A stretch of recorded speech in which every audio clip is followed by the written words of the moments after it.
उसने बोला speed of light c, gravitation constant जी,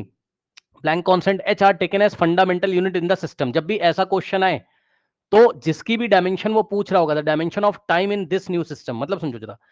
यानी कि टाइम की डायमेंशन क्या होती है, टाइम की डायमेंशन क्या होती है, टी होती है। टाइम की डायमेंशन क्या होती है, टी होती है। लेकिन पता है क्या, जब भी वो बोल दे कि speed of light c, gravitation G, Planck constant h are taken as the fundamental, मतलब वो नए फंडामेंटल मान रहा है। वैसे फंडामेंटल आपके क्या थे, मास था, लेंथ था, टाइम था, ये सब एम्पियर था, है ना, ये सब आपके फंडामेंटल थे। लेकिन अब वो कह रहा नहीं, अगर ये सब फंडामेंटल है ना, तो आपको क्या करना है, आपको टाइम का डायमेंशन बताना है न्यू सिस्टम में। तो ऐसे क्वेश्चन में कुछ मत परेशान होइए, बस वो आपसे ये पूछना चाहता है कि टाइम कैसे डिपेंड कर रहा है किसके ऊपर, किसके ऊपर, सी के ऊपर, ठीक है, सी की पावर ए के ऊपर, और ग्रेविटेशनल कांस्टेंट जी की पावर बी के ऊपर, और प्लैंक कांस्टेंट एच की पावर सी के ऊपर। मतलब आपको टाइम का फॉर्मूला निकाल के लेके आना है बस। अब आपको टाइम का फॉर्मूला निकाल के लेके आना है, और कोई चीज यहां पर नहीं है। बस आपको टाइम का फॉर्मूला निकाल के लेके आना है इस टाइप के क्वेश्चन में। टाइम इन टर्म्स ऑफ, हमको we have to find we have to find we have to find time in terms of time in terms of c, gravitational constant g and Planck constant h। ठीक, अब सुनो,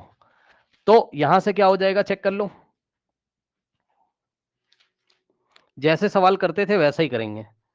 जैसे सवाल करते थे वैसे ही करेंगे, बस कोई दिक्कत नहीं है। तो c की पावर a, g की पावर b और h की पावर c। h क्या है, प्लैंक कांस्टेंट है ना, h क्या है, प्लैंक कांस्टेंट है यहाँ पर। अब सुनो, तो बस अब कर लो भाई ध्यान से, है ना, जल्दी से कर लो जरा बच्चों, जल्दी से। टाइम का डायमेंशन क्या हो जाएगा, टाइम का डायमेंशन m की पावर 0, l की पावर 0 और t की पावर 1,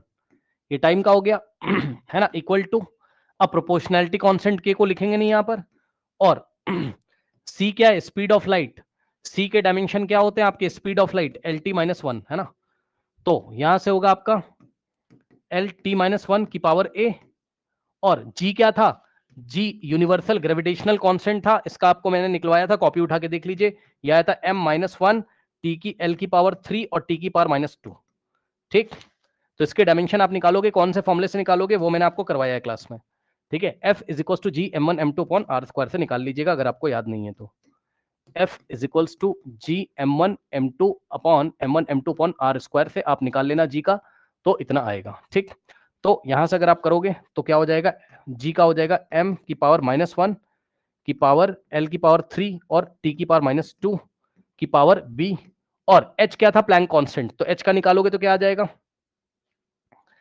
h का क्या था, E is energy is equal to Planck constant into frequency, तो h का क्या आ जाएगा, energy upon frequency, energy upon frequency, energy का होता था M L square T minus two और फ्रीक्वेंसी का टी माइनस वन होता था। ठीक, तो यहां से क्या आ जाएगा, h का क्या आ जाएगा,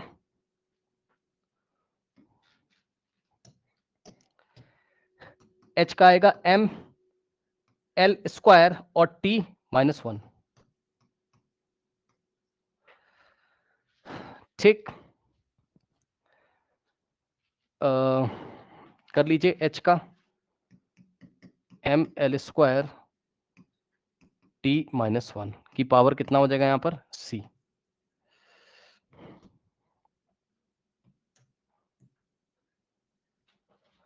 अब सॉल्व करो भाई, क्या करोगे, है ना।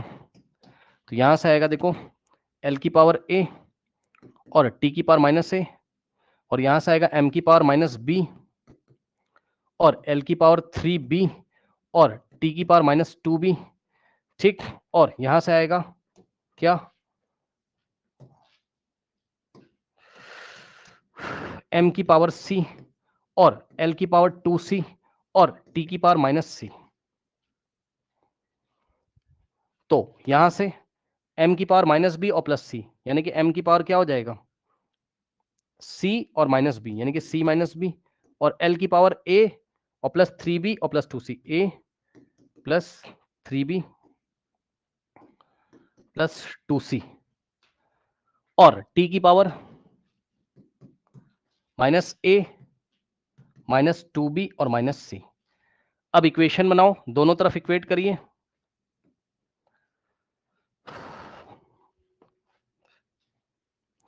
दोनों तरफ इक्वेट करिए तो क्या आ जाएगा यहां से, c minus B is equal to 0। तो c minus B is equal to 0 एक ही इक्वेशन बनी। ठीक, उसके बाद नेक्स्ट इक्वेशन क्या है, a plus 3b plus 2c is equal to 0, a plus 3b, a plus 3b plus 2c is equal to 0, ये second equation है। और third equation minus a minus 2b minus c, minus a minus 2b minus c is equals to कितना है, 1 के equal है ना, t की dimension यहां पर 1 है, तो 1, ये बन गई आपकी थर्ड इक्वेशन। अब आप क्या करोगे, फर्स्ट इक्वेशन से क्या आ जाएगा, यहां से फ्रॉम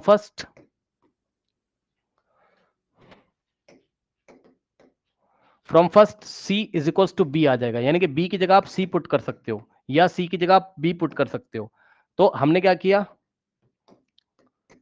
ध्यान सुनिएगा, फर्स्ट इक्वेशन में सेकंड इक्वेशन में a प्लस, अब ध्यान देना जरा, 3b को ऐसे ही रहने दो, 3b को ऐसे रहने दो, और प्लस 2b, 2b क्यों, क्योंकि c की जगह b रखोगे, तो 2c की जगह b, तो ये है ना, तो यहां से 0 आ गया, यानी कि क्या आ गया आपके पास, a plus 3b plus 2b, 5b is equal to 0 हो गया। ठीक, और इसी तरीके से हम क्या कर रहे हैं, हम लीनियर इक्वेशन इन 2 वेरिएबल बना रहे हैं, a और b में, तो a और b में एक ये बनी, और यहां से a और b में एक बनेगी, कैसे, माइनस a माइनस 2b और माइनस c की जगह हम क्या रखेंगे, b, तो इज इक्वल्स टू में 1, और यहां से माइनस a और minus 3b is equals to में 1। ठीक है, सो ये एक ये इक्वेशन बन गई, और ये एक, इन दोनों को उठा के सॉल्व कर लीजिए, एडिंग दीज टू, तो इन दोनों को ऐड करो, तो a plus 5b is equals to 0, और यहां से माइनस a और minus 3b is equals to 1, add कर दीजिए दोनों को, तो a से a कैंसिल, और 5 minus 3 2b is equals to 0 plus 1 1, तो b is equals to half. तो b हाफ हो गया, तो b c के इक्वल है, यानी कि b भी हाफ हो जाएगा और c भी हाफ हो जाएगा। और अब आप a और b की वैल्यू ले जाके कहीं पर रख दो, तो c, तो क्या आ जाएगा, नहीं, यहां पर रख दो, ये वाली इक्वेशन में रख दो b की वैल्यू, तो a प्लस 5 इंटू बी की जगह क्या आ जाएगा, half, is equal to 0, so a की वैल्यू आ गई -5/2। ठीक, b हाफ, c हाफ और a -5/2। ठीक है,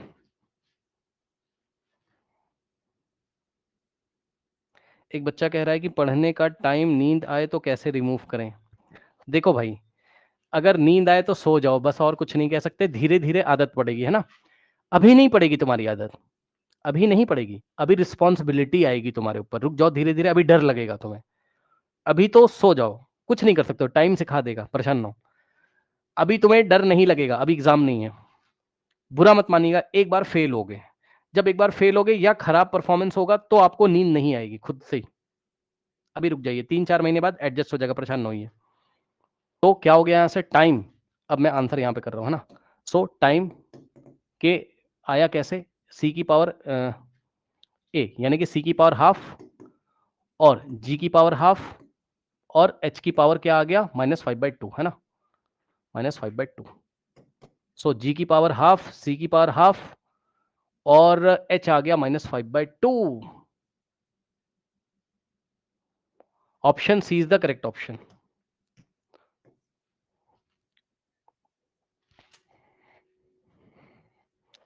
ठीक, अब अगर इसका फॉर्मूला पूछ लेता तो इसका फॉर्मूला ऐसे निकल के आता, देखिए, time is equals to proportionality constant के आता, यहाँ के आता, और c और इसके ऊपर क्या लगा हुआ है, स्क्वायर रूट, तो c इंटू जी का स्क्वायर रूट, और ये h की पावर 5/2 नीचे चला जाता तो पॉजिटिव हो जाता। फॉर्मूला अगर आता ऑप्शन में तो ऐसे करके आता।